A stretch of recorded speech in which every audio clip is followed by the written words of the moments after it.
നമുക്ക് വേറൊരു ക്വസ്റ്റ്യനിലോട്ട് ക്യുക്കായിട്ട് പോവാം.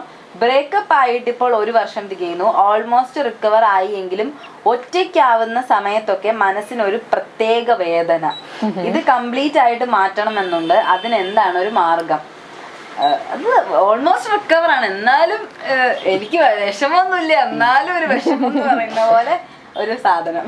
നമ്മളെ പ്രിയപ്പെട്ടവരൊക്കെ നമ്മളെ വിട്ടുപിരിയുന്ന സമയത്ത് അല്ലെങ്കിൽ പെട്ടെന്നൊരു ബ്രേക്കപ്പോ കാര്യങ്ങളൊക്കെ ഉണ്ടാകുന്ന സമയത്ത് നമുക്ക് എല്ലാവർക്കും ഈ ഒരു വിഷമവും കാര്യങ്ങളൊക്കെ ഉണ്ടാവും. ചില ആൾക്കാർ ഡിപ്രസീവ് സ്റ്റേറ്റിലോട്ടൊക്കെ പോകും. നമുക്ക് ഒരാളെ കുറിച്ചിട്ടുള്ള ഓർമ്മകൾ ഇങ്ങനെ പെട്ടെന്ന് അങ്ങോട്ട് റിമൂവ് ചെയ്യാനോ അങ്ങനെയൊന്നും പറ്റില്ല. പക്ഷെ നമുക്ക് അതിനെ മാനേജ് ചെയ്യാൻ പറ്റുള്ളൂ. സോ നമ്മൾ ലൈക്ക് അവർക്ക് പ്രോപ്പർ ആയിട്ടുള്ള കൗൺസിലിംഗ് കൊടുക്കാം. അല്ലെങ്കിൽ എന്താണ് നിങ്ങളിപ്പോൾ ശരിക്കും എങ്ങനെയാണ്, ഏത് കണ്ടീഷനിലൂടെയാണ് കടന്നു പോകുന്നത്, ഏതൊക്കെ സാഹചര്യങ്ങളിലാണ് നിങ്ങൾക്ക് അയാളെ ഓർമ്മ വരുന്നത്, എപ്പോഴൊക്കെയാണ് നിങ്ങൾക്ക് മീൻസ് അത് കാരണം ബുദ്ധിമുട്ടുണ്ടാക്കുന്നത്, ആ കാര്യങ്ങളൊക്കെ അന്വേഷിച്ചിട്ട് നമുക്ക് എന്താണ് അതിൽ വർക്ക് ചെയ്തിട്ട് ഇത് മാറ്റിയെടുക്കാൻ പറ്റും. ആക്ച്വലി ഞാൻ ആഡ് ചെയ്യുകയാണെങ്കിൽ അതിലേക്ക് ഇപ്പോൾ നമ്മൾ പറഞ്ഞില്ല, ഒരു ബ്രേക്കപ്പ് ഉണ്ടാവുക അല്ലെങ്കിൽ നമ്മളെ ലൈഫിൽ നിന്ന് ഒരു ഇമ്പോർട്ടൻ്റ് ആയിട്ടുള്ള ആൾ പോവുക എന്ന് പറയുന്ന സമയത്ത് ഇപ്പോൾ നമ്മളൊരാൾ മരിച്ചു പോയാൽ നമുക്ക് എത്ര ബുദ്ധിമുട്ടുണ്ടാവും അല്ലേ? നമ്മൾ റിക്കവർ ആവാൻ ഒരുപാട് സമയം എടുക്കും. എന്നാൽ എല്ലാവർക്കും ഒരുപോലെ അല്ലല്ലോ ആ ഒരു സമയം എടുക്കുന്നത്.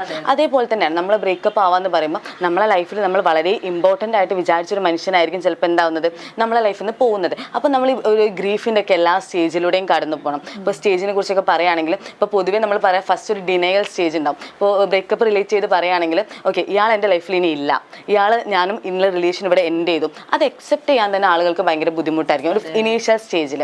പിന്നെ നമ്മൾ കുറച്ചുകൂടി കഴിയുമ്പോൾ ആങ്കർ എന്ന് പറഞ്ഞൊരു സ്റ്റേജാണ് സെക്കൻഡായിട്ട് വരാം. നമുക്ക് ഭയങ്കര ദേഷ്യമായിരിക്കും, അയാളോട് ദേഷ്യമായിരിക്കും, നമുക്ക് നമ്മളോട് ദേഷ്യമായിരിക്കും, ചുറ്റുമുള്ള ആളുകളോട് ദേഷ്യമായിരിക്കും. പിന്നെ വരുന്നൊരു സ്റ്റേജാണ് നമ്മൾ ബാർഗെയിനിങ് എന്നൊക്കെ പറയും. ദൈവത്തിനോടൊക്കെ നമ്മളിങ്ങനെ ചോദിക്കും എന്തുകൊണ്ട് എനിക്ക് മാത്രം ഇങ്ങനെ വരുന്നത്, വേറെ ആർക്കും ഇങ്ങനെ ഇല്ലല്ലോ, എൻ്റെ എല്ലാ കാര്യങ്ങളും ഇങ്ങനെയാണ്. നമ്മൾ ഭയങ്കര കോമൺ ആയിട്ട് കേൾക്കുന്ന ടേംസ് ആണല്ലോ അതൊക്കെ. അപ്പോൾ അങ്ങനെ വരും. അത് കഴിഞ്ഞിട്ട് വരുന്ന സാധനമാണ് ഡിപ്രസ്ഡ് അല്ലെങ്കിൽ സാഡ്നെസ് എന്ന് പറയുന്നത്. അപ്പോൾ നമ്മൾ ഈ പറഞ്ഞ പോലെ ഡിപ്രഷൻ്റെ വെരി സിമിലർ ആയിട്ടുള്ള സ്റ്റേജ് ആവും.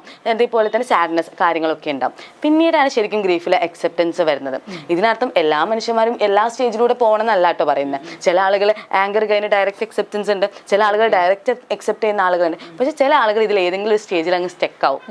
ചിലപ്പോൾ ആങ്കറിൽ അങ്ങ് സ്റ്റെക്ക് ആവും, ചിലപ്പോൾ ഡിപ്രഷനിൽ അങ്ങ് സ്റ്റെക്ക് ആവും. അപ്പോൾ ഇയാൾ പറഞ്ഞ പോലെ എന്തെങ്കിലും ഒരു സ്റ്റേജിൽ സ്റ്റെക്ക് ആയിരിക്കാം. ഇപ്പം പ്രോപ്പറായിട്ട് ഹെൽപ്പ് എടുക്കൂ, നിങ്ങൾക്ക് റിക്കവർ ചെയ്യാൻ പറ്റുന്ന കാര്യമാണ്.